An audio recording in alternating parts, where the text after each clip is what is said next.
2년 5개월 만에 코로나 상황이 끝나고 100%는 아니지만 거의 80% 90% 이제 일상생활로 복귀하는 날이 내일로 다가왔습니다.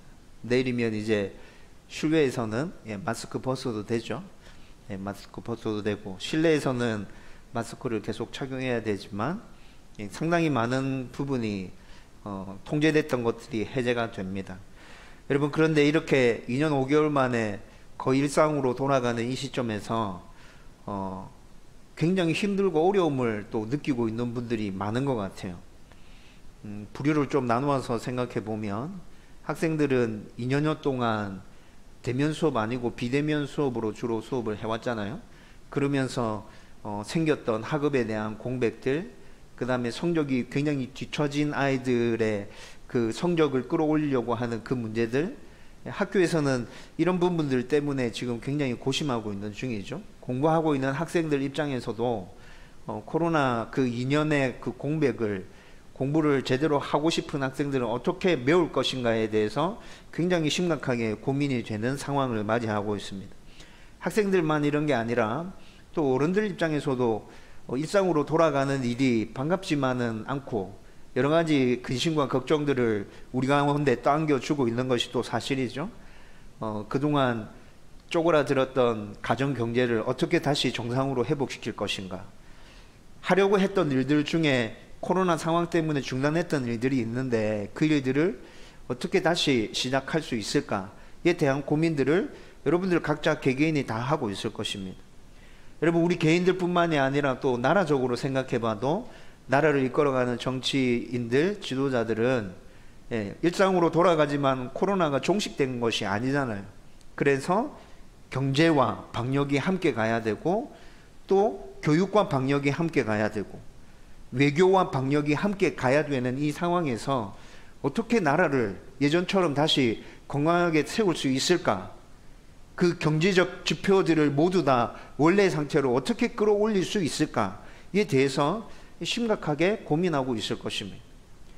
여러분, 이런 관점에서 교회를 또 살펴보면 교회 역시도 일상생활로 돌아가는 이 시점에서 굉장히 많은 근심과 걱정들을 안고 있는 모습들을 볼 수 있어요. 여러분, 지난주 목요일 날 친하게 지내는 목사님 중에 한 분이 교회에 오셔서 굉장히 오랫동안 얘기를 나누고 교제를 했거든요. 그런데 그렇게 얘기를 나누던 중에 제가 지난주일 칼럼에도 썼었는데, 요즘 일상으로 돌아가는 이 시점에서 대부분의 교회들이 제자리 캠페인이라고 해서 운동을 벌이고 있다고 지난주 칼럼에 설명해 드렸어요. 교회에 출석하지 않았던 성도들, 온라인으로 예배 드렸던 성도들, 이제 모두 다 정상으로 돌아가니까 이제 교회 나와서 예배 드립시다 라는 캠페인을 펼치고 있는데, 여러분, 대형 교회가 지금 몇 주 동안 이런 캠페인들을 펼쳤거든요. 그런데 돌아온 성도의 수가 3분의 2에 불과하답니다.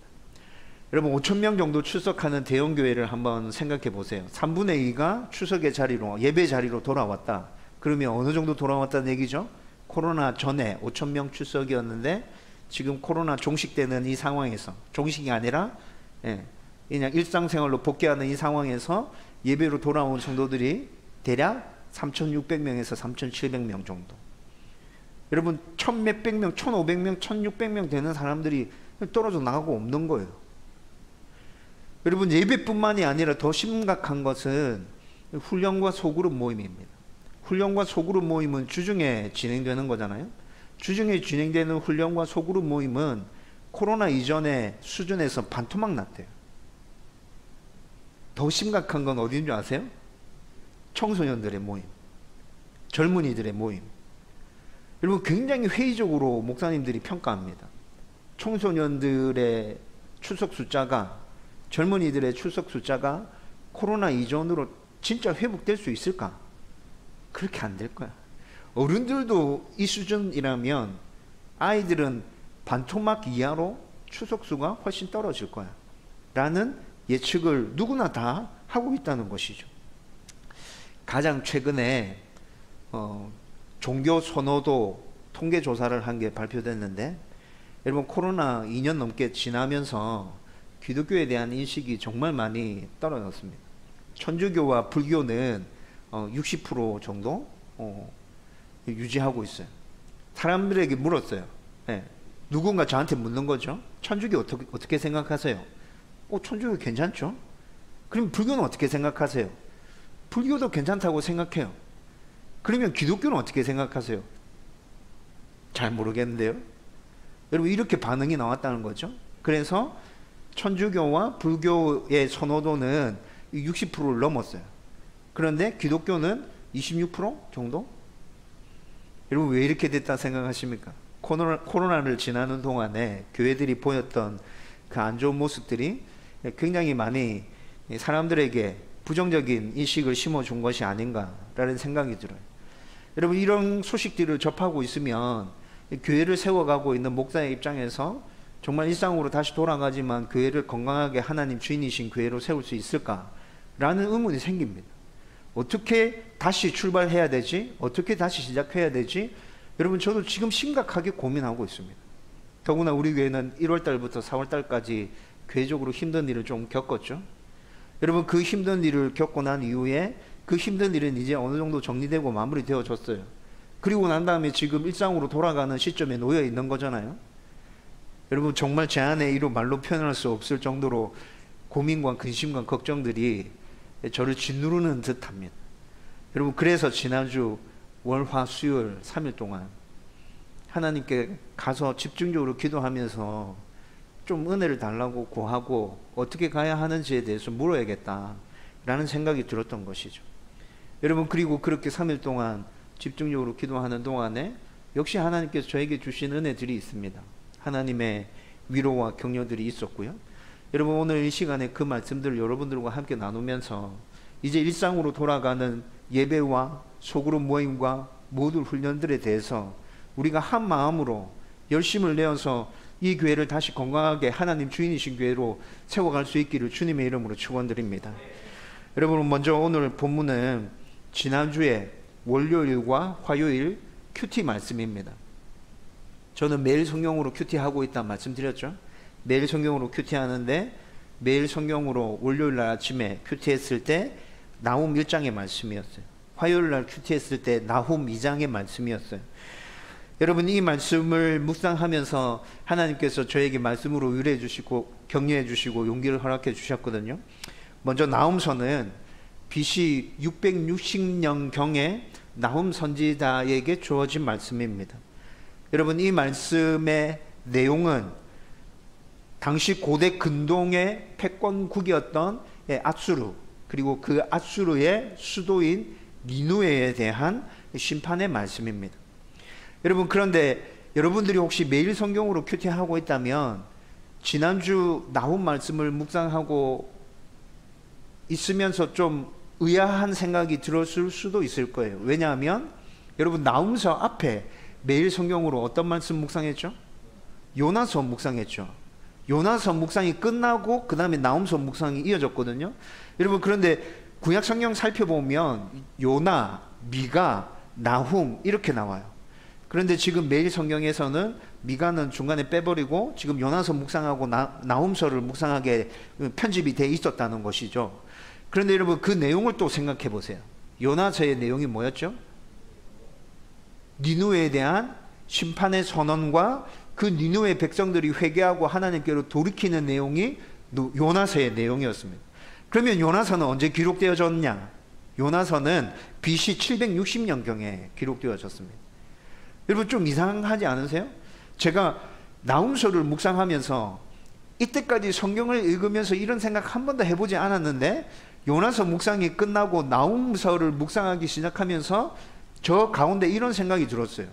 아수르가 이스라엘 백성도 아니고 하나님께서 택한 백성도 아니고, 근데 왜 성경 66권 가운데 아수르라는 나라에 대해서, 특별히 니느웨라는 그 수도에 대해서 성경 2권이나 왜 이렇게 집중적으로 얘기하고 있는 거지? 물론 분량은 짧죠. 요나서도 짧아요. 나훔서도 짧아요. 그런데 아수르에 대해서 성경 2권 요나서와 나훔서에서 다룰 만큼 아수르가 이렇게 비중이 있었나? 니느웨가 이렇게 비중이 있었나? 라는 생각이 들었어요. 뭔가 이거 좀 메시지가 담겨 있을 것 같은데, 근데 제가 지금 생각하고 추측한 이 부분에 있어서 정확한 답은 아직 찾지 못했어요. 여러분, 그러면서 여러분 이 요나서 묵상과 나훔서 묵상을 쭉 이어서 생각하게 됐었는데, 여러분 시차적으로 따져보면 100년의 시간이 있죠. 요나서는 760년, BC 760년이고 나훔서는 BC 660년경에 쓰여졌다 했잖아요. 100년의 시간을 두고 똑같은 나라, 똑같은 도시에 대해서 하나님의 메시지가 선지자를 통해서 계속 주어지고 있다는 거죠. 여러분, 이 상황을 또 곰곰이 생각해 보면, 상황적으로 봤을 때 아수르, 니느웨 백성들이 이렇게 반응했구나 라고 추측될 수 있는 게 있어요. 그게 뭐예요? 요나서를 읽었을 때 우리가 요나서의 말씀을 통해서 니느웨 백성들이 어떻게 반응했는지 알고 있잖아요. 요나가 니느웨에 임할 하나님의 심판에 대해서 선포했을 때 그들이 그 메시지를 듣고 돌이키잖아요. 돌이키고 하나님께 나와서 회개하고 다시 하나님께 순종하면서 살려고 애를 쓰는 모습이 있었어요. 그래서 하나님께서 심판을 유예시키고 니느웨에 즉각적인 심판을 내리지 않았거든요. 그러고 난 다음에 100년이 지났어요.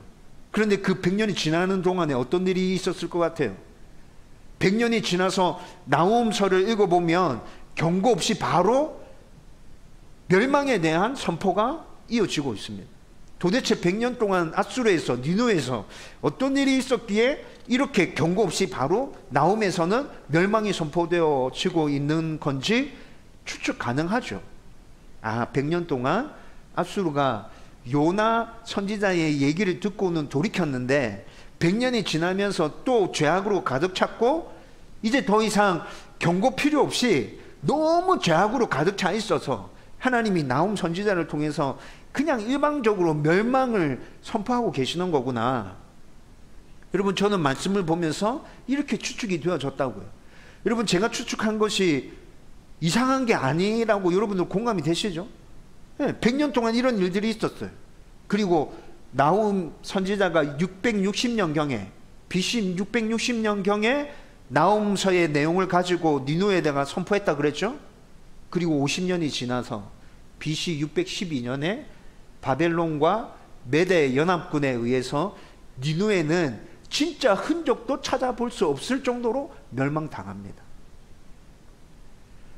여러분, 이렇게 요나서와 나훔서 사이에 이런 일들이 있었다고 합리적으로 추측이 가능하다는 것이죠.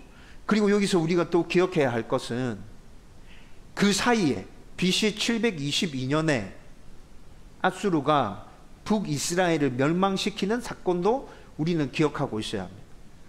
여러분, 지금까지 말씀드린 걸 역사적인 순서에 따라서 제가 다시 정리해드리면, 여러분 BC 760년경에 요나 선지자를 통해서 아수르, 니느웨라는 그 도시에 심판의 말씀이 선포되었어요.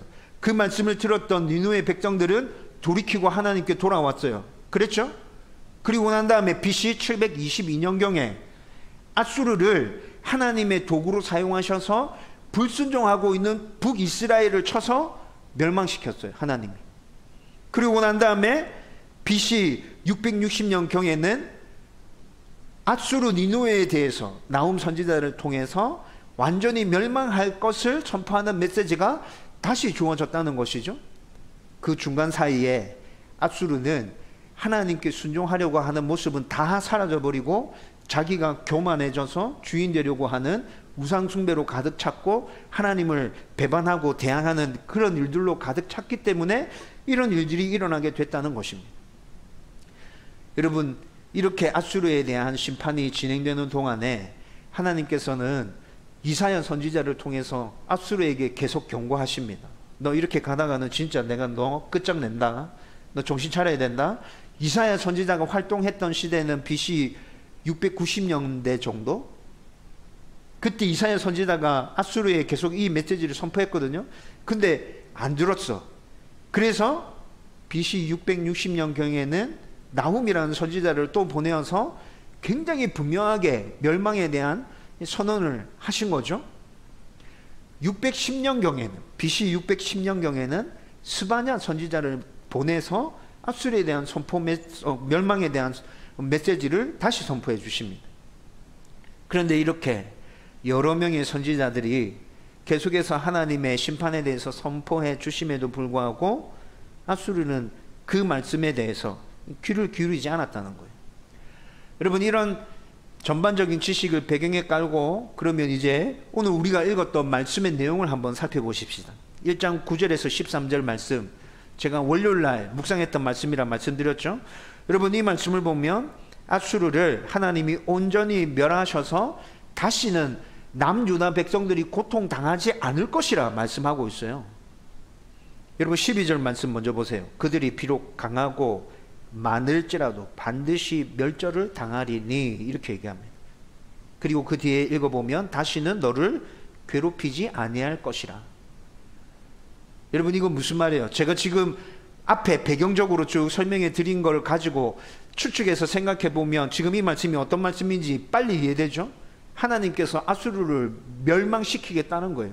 지금은 그 앗수르가 너희들을 괴롭히고 있지만, 그런데 걱정하지 마. 내가 앗수르 멸망시킬 거야. 더 이상 그들이 너희들을 괴롭히지 못할 거야. 여러분, 지금 나홈서가 선포하고 있는 이 메시지는 누구에게 선포되어지고 있는 메시지죠? 유다 백성들에게, 남유다 백성들에게 선포되어지고 있는 메시지예요. 13절 말씀 보실까요? 내게 지운 그의 멍에를 내가 깨트리고 내 결박을 끊으리라. 남유다 백성들이 지금은 앗수르의 힘이 강해서 앗수르에게 압제당하고 있죠. 그런데 하나님께서 지금 뭐라 얘기하시는 거예요? 그거 내가 다 풀어줄게. 걱정하지 마. 여러분, 지금 이거 메시지로 하나님께서 선포하고 계십니다. 2장의 말씀 볼까요? 2장 1절 2절 말씀을 보면 앗수르가 너희들을 또 침략할 거야. 그런데 두려워하지 마. 놀라지 마. 쫄지도 마. 각자 해야 될 일 최선을 다해. 그러면 내가 너희들 반드시 도와줄 거야. 여러분, 2장에 있는 말씀이 이것이 1절 볼까요? 너는 산성을 지키며 길을 파수하며 내 허리를 견고히 묶고 내 힘을 크게 굳게 할지어다. 여러분, 이 말씀 앞에 1절 말씀 앞에 뭐라 나와 있어요? 파괴하는 자가 너를 치러 올라왔으니, 이게 무슨 말이죠? 얘들아, 앗수르가 너희들을 또 치러 올 거야. 너희들 또 공격할 거야. 앗수르가 니네들보다 훨씬 힘이 세지? 근데 쫄지 마라. 무서워하지 마라. 두려워하지 마라. 맞서 싸워라. 경계 서라. 용기를 내라. 내가 너와 함께 할 거야. 여러분, 지금 2장에 있는 말씀이 이것이에요.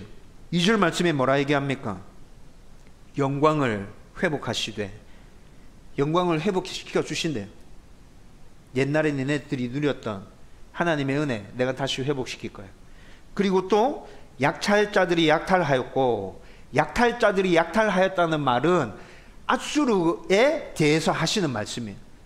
앗수르가 지금은 힘이 강하다고 하나님께 대해서 굉장히 교만한 마음으로 남유다를 막 괴롭히고 있잖아요. 그런데 하나님께서 어떻게 하시겠다는 거예요? 다른 약탈자들을 통해서 앗수르가 약탈당하도록 할 거야. 2절의 말씀이 그거예요. 또 그들의 포도나무 가지를 없이 하였습니다. 앗수르는 이제 얻을 수 있는 거 아무것도 없어. 내가 그렇게 만들 거야. 하나님께서 지금 2장에서 이 얘기를 하고 계시다는 것이죠.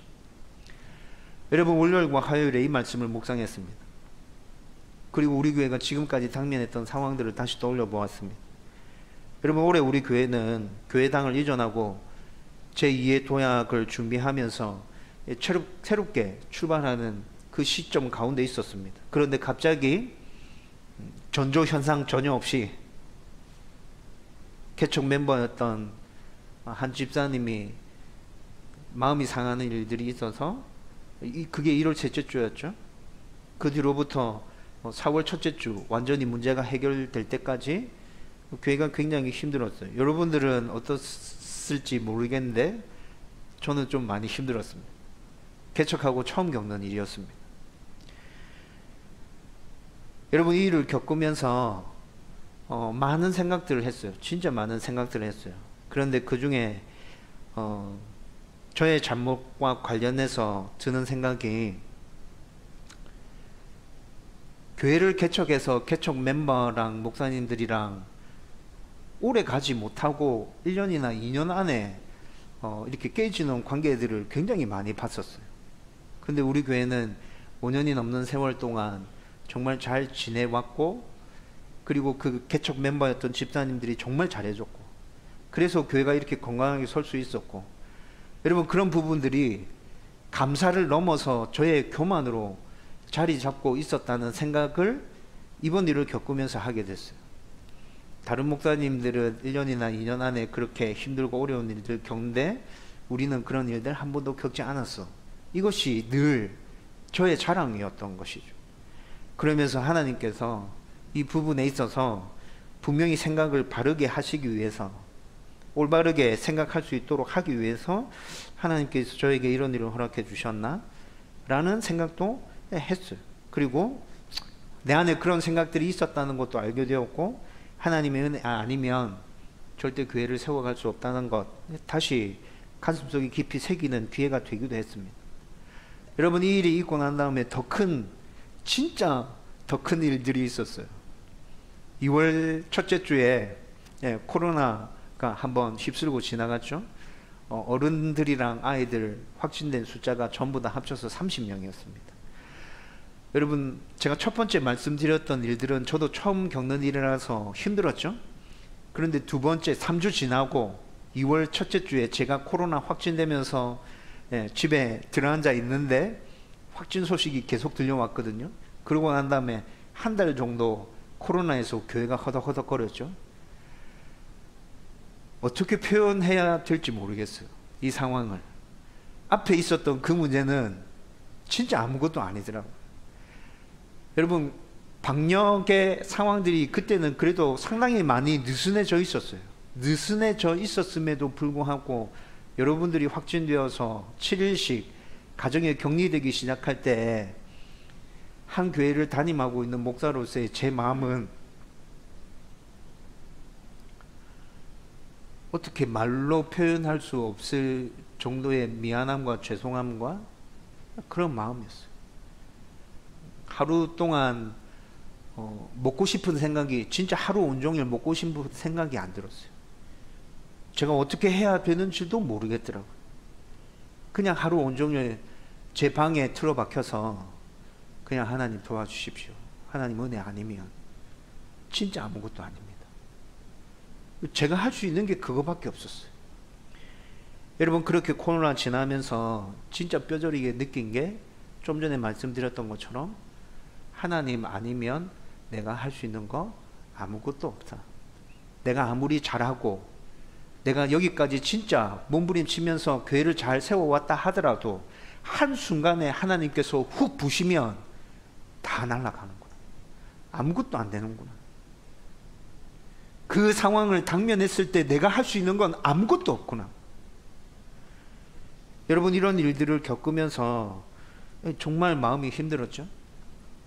그리고 또 한편에서는 그 힘들고 어려운 와중에 힘을 낼 수 있었던 이유는 여러분들이 서로 위로하고 격려하고 서로 주고받는 그 메시지를 보면서 작지만 우리 교회는 그래도 아주 견고하게 서 있구나.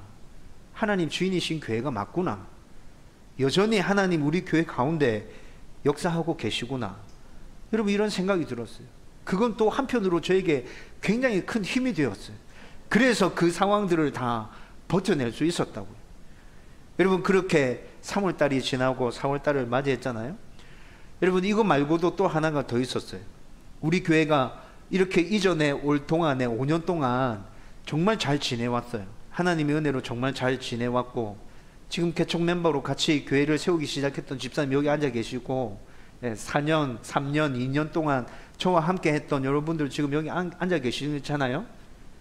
저랑 제일 짧은 인연을 맺고 있는 우리 준수 성도가 4개월이에요. 나머지 분들은 교회가 어떻게 흘러왔는지 여러분들 잘 아시잖아요. 정말 우리 교회 가운데 하나님의 은혜가 흘러넘쳤고, 하나님의 인도하심에 순종하면서 여기까지 오기 위해서 얼마나 몸부림쳤습니까? 여러분, 정말 이런 상황 가운데 조금씩 견고하게 잘 성장해서 좋은 장소로 이전해 왔고, 그리고 주위에 이미 좋은 소문들도 나 있었고, 여러분, 이런 상황이라면 제가 몇 번 여러분들에게 말씀드렸는데 교회로 옮겨오고 난 다음에 어떻게 되죠? 사람들이 이렇게 쭉쭉 들어온다고요. 제가 봤던 교회 모습들은 늘 그랬어요. 좋은 소문이 나 있었고 좋은 장소로 확장해서 이전에 가면 주위에서 그 소문을 듣고 있던 사람들이 좀 교회가 마음에 안 들고 좀 힘들게 신앙생활을 하고 있던 분들이 저 교회 가서 신앙생활을 하고 싶다는 생각들을 하고 그렇게 왔거든요. 근데 희한하게 우리 교회는 그렇지 않았어요. 여러분, 이것이 목회를 하고 있는 목사에게 또 다른 한편에서 힘듦이 되었습니다. 왜 우리 교회는 다른 거지? 하나님 왜 우리 교회만 다르게 이렇게 하실까? 여러분, 이 모든 상황들을 다 정리하면 제 안에 의아함과 당황스러움과 답답함들이 다 짬뽕이 되어서 개척하고 난 이후에 지금까지 목회에 오면서 한 번도 경험해 보지 못한 그 힘듦들이 저를 짓누르는 상황들이 되어 있었다는 것이죠. 여러분, 이런 상황들을 겪으면서 제가 또 하나 깨달아지는 것이 있었어요. 지금까지 너무 잘 지나와서 사단이 우리 교회를 흔들려고 하구나. 여러분, 1월 셋째 주에 그 집사님이 그런 반응을 보이고 가셨을 때 제 마음 안에 그런 생각이 들었어요. 그래서 그때부터 3주 동안 점심을 금식하면서 계속 기도했었거든요. 저녁에는 제가 먹는 약이 있어서 조금이라도 식사를 해야 됩니다. 근데 점심은 금식하고 기도할 수 있겠더라고요. 그래서 2월 첫째 주 코로나 확진되고 집에 들어앉기까지 3주 동안 매일 점심을 금식하면서 하나님께서 은혜 주셔서 교회를 견고하게 다시 세워달라고 그렇게 기도하기 시작했는데, 그때 기도하면서 느꼈던 게 마귀가 분명히 우리 교회를 흔들고 있다. 그리고 하나님께서 이 교회를 더 견고하게 세우시기 위해서 지금 이런 어려움들을 우리 가운데 허락해 주고 계시구나 라는 생각도 들었습니다. 여러분, 이렇게 한 2개월 하고 한 3주, 4주 정도 지나와서 지금 오늘 이 시간이 된 거잖아요. 여러분, 그러면서 이제 모든 것들을 정상으로 되돌려야 하는 상황을 맞이해서 다시 하나님 앞에 엎드려서 그 은혜를 간구하고 어떻게 이 새로운 시작을 풀어가야 할지 하나님께 답을 좀 구해야 될 필요가 있겠다 하는 생각이 들어서 기도하러 올라갔다는 것입니다. 그리고 하나님께서 저에게 주셨던 말씀이 나홈서의 말씀이고, 여러분, 이 말씀을 통해서 좀 더 구체적으로 제가 은혜를 받고 위로를 받고 격려를 받았던 것에 대해서 여러분들과 함께 나누려고 하는데, 먼저 첫 번째는 사단이 우리를 흔들고 힘들게 했던 것과 모든 어려움으로부터 하나님이 회복시키신다는 것입니다. 나홈서 1장 12절과 13절 말씀에 분명히 나타나 있죠. 앞전에도 간단하게 설명해 드렸는데 우리 이 말씀 같이 한 목소리로 읽겠습니다. 다 같이 읽겠습니다. 시작. 여호와께서 이같이 말씀하시기를 그들이 비록 강하고 많을지라도 반드시 멸절을 당하리니 그가 없어지리라. 내가 전에는 너를 괴롭혔으나 다시는 너를 괴롭히지 아니할 것이라. 이제 내게 지운 그의 명예를 내가 깨뜨리고 내 결박을 끊으리라. 아멘. 여러분, 이 말씀에 보면 12절과 13절 이 두 줄의 말씀에 보면 남유다 백성들을 괴롭히는 것, 그 다음에 그들의 잘못, 그들이 당하고 있는 어려움, 이런 것들에 대해서 하나님께서 어떻게 하실 것인지에 대해서 지금 말씀해 주고 있어요. 그거 하나하나 뜯어서 살펴보면 여러분, 남유다 백성들을 괴롭히는 민족들이 어디라 그랬죠? 아수르였어요. 아수르였는데 지금 12절 말씀에서 어떻게 얘기하고 있죠? 그들이 멸절을 당하리니 그가 없어지리라, 이렇게 얘기하고 있죠. 남유다 백성들을 괴롭히고 있는 아수르를 하나님께서 치우시겠답니다. 그들을 해결해 주시겠답니다. 여러분, 우리를 괴롭히고 있는 것들도 있었어요. 그렇죠? 사단이 우리를 흔들려고 한다 그랬죠? 여러분, 제가 월요일 아침에 이 말씀을 묵상하는데 이 말씀이 어떻게 들려왔냐면, 사단이 우리를 힘들게 했는데, 흔들어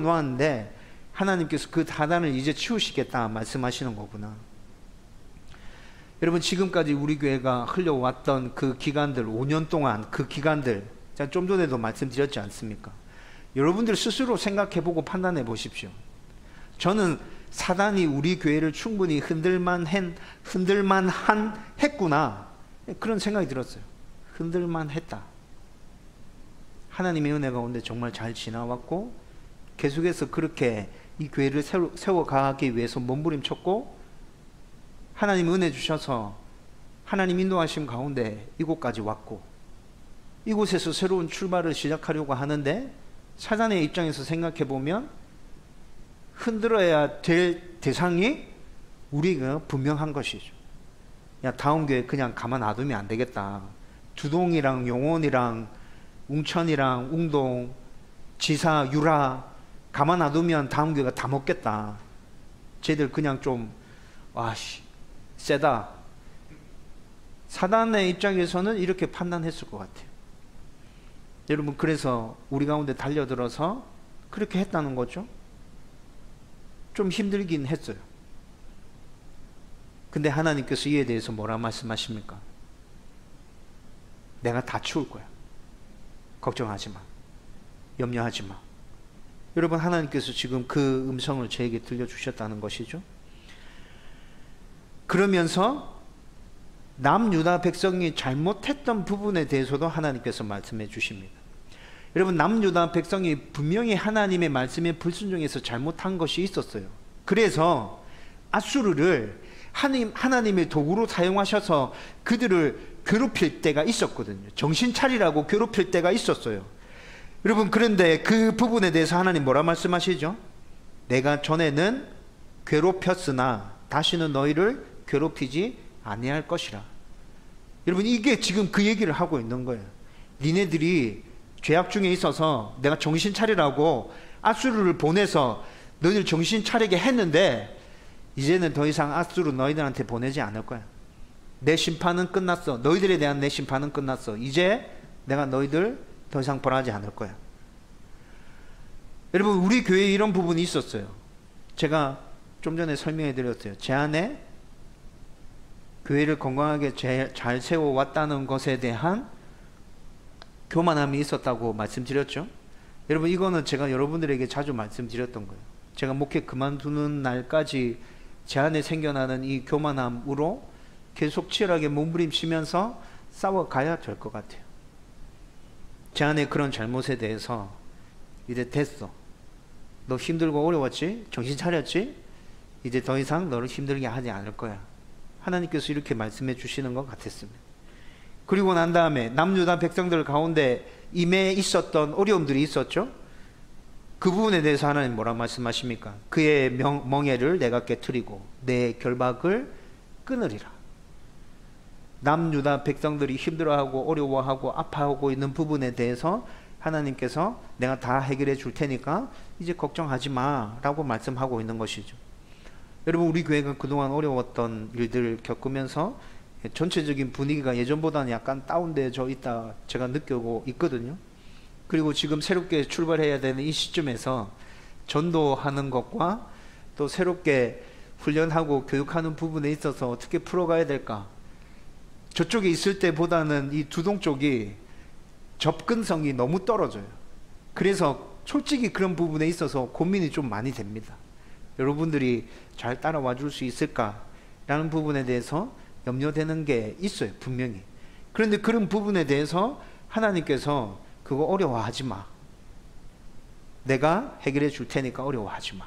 하나님께서 이렇게 저에게 말씀해 주시는 것 같았다는 것입니다.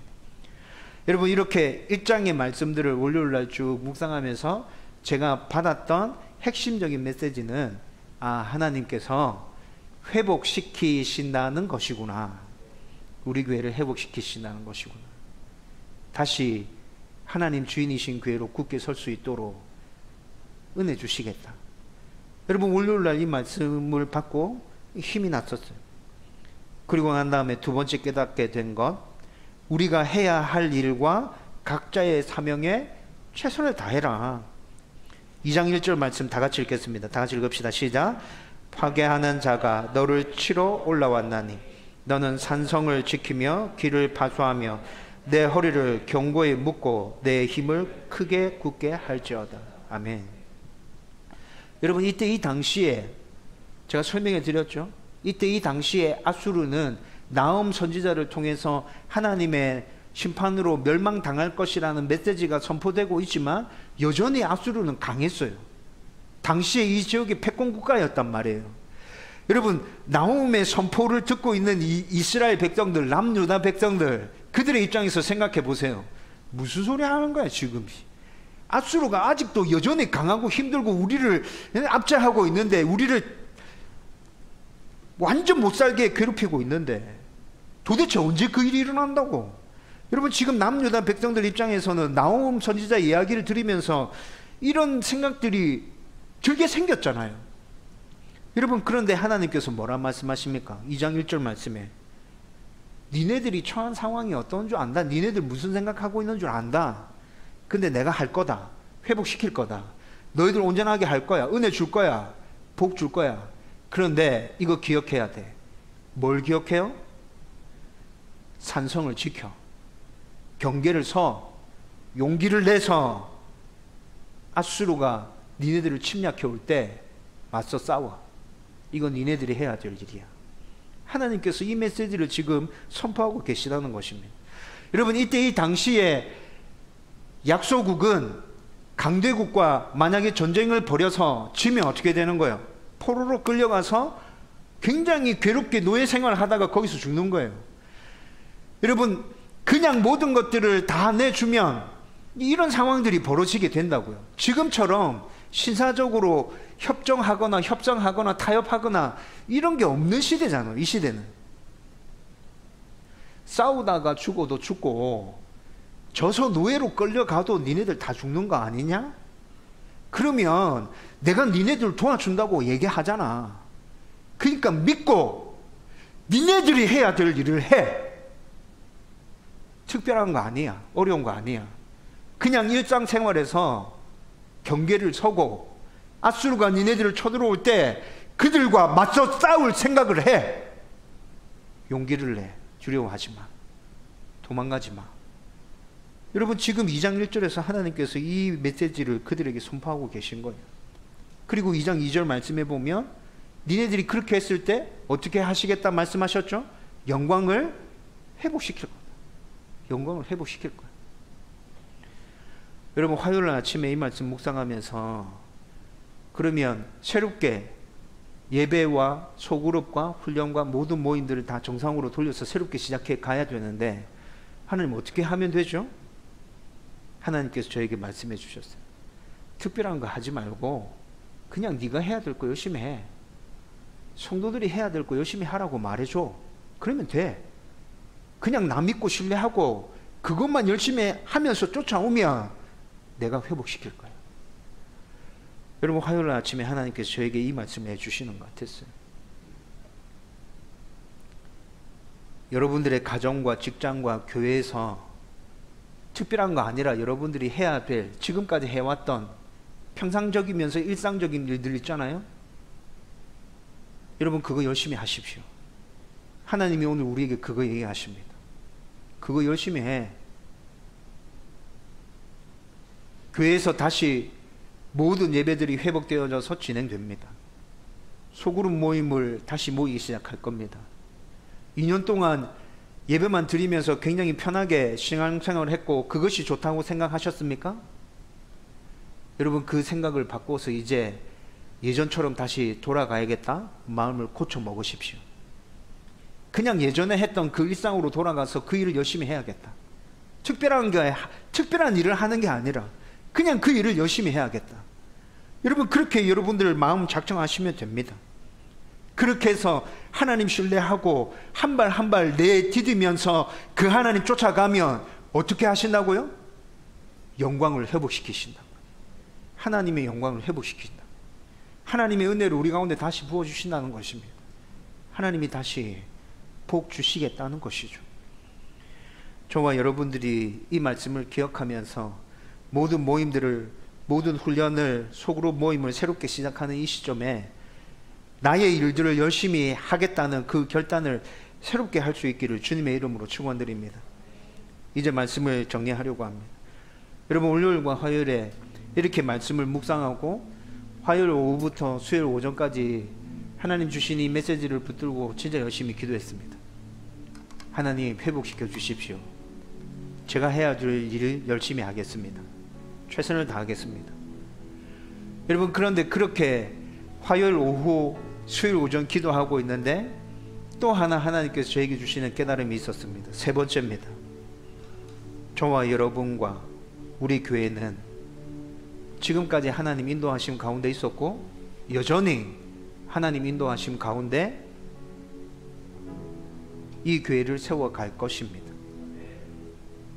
기도하다가 이것이 깨달아졌어요. 그렇지, 아무리 생각해봐도 지난 5년 동안 우리 교회가 이렇게 건강하게 설 수 있었던 것은 분명히 하나님의 인도하심이 있었기 때문이야. 우리가 그 인도하심에 순종하기 위해서 몸부림치고 여기까지 왔기 때문에 하나님의 은혜가 우리 가운데 임했던 것이고 하나님의 복이 우리 가운데 임했지. 지금도 하나님이 우리를 인도해 주고 계시지. 앞으로도 우리 교회를 하나님께서 인도해 주실 거지. 여러분들을 하나님께서 인도해 주실 거지. 여러분, 이 확신이 제 안에 생기더라. 그래, 하나님 인도해 주신다. 나가자. 할 수 있다. 하나님 의지하고 가면 된다. 여러분, 그래서 저는 제가 해야 될 일들을 또 열심히 해가려고 합니다. 매일 아침에 교회와 여러분들을 위해서 기도하는 일들 포기하지 않을 것입니다. 말씀을 묵상하고 말씀을 읽어가는 일 더 열심을 내어서 최선을 다해서 해갈 것입니다. 올해 세팅해야 될 훈련들, 지금 머리를 싸매고 여러 가지 책을 읽어가면서 열심히 준비하고 있는 중에 있는데 최선을 다해서 준비할 겁니다. 내년으로 미뤄진 그 임직도 지금부터 기도하면서 준비할 겁니다. 하나님 꼭 필요한 일꾼들 세워주십시오. 필요한 일꾼들 보내주십시오. 오하영 시즌1 기억합니까? 오직 하나님께 영광. 우리 교회가 이쪽으로 이전해 오면서 올 한 해 동안 이곳에서 잘 정착하고 교회가 건강하게 서는 데 있어서 온전히 하나님만이 드러났으면 좋겠다. 이것이 오하영 시즌1이잖아요. 하나님, 그 오하영 시즌1 기도 제목 기억하고 계속 기도해 가겠습니다. 두동과 영혼과 지사와 운동과 유라를 감당하는 지역교회가 되었으면 좋겠습니다. 우리 교회가 이 지역을 살릴 수 있는 그런 교회 되었으면 좋겠습니다. 하나님이 이 교회 가운데 역사하고 있고 하나님이 이 교회의 주인이시라는 것이 하나님 모르는 사람이 봐도 알 수 있었으면 좋겠습니다. 우리 성도들이 제일 빨리 알았으면 좋겠습니다. 여러분, 저 이거 열심히 계속 기도하면서 가려고요. 끝까지 몸부림치면서 그렇게 하나님 인도하심 바라보며 그렇게 가야겠다 작정하고 갔어요. 여러분도 저와 같이 한 마음으로 그렇게 하나님의 회복과 은혜를 소망하며 우리 같이 이 길을 걸어갈 수 있기를 주님의 이름으로 축원드립니다.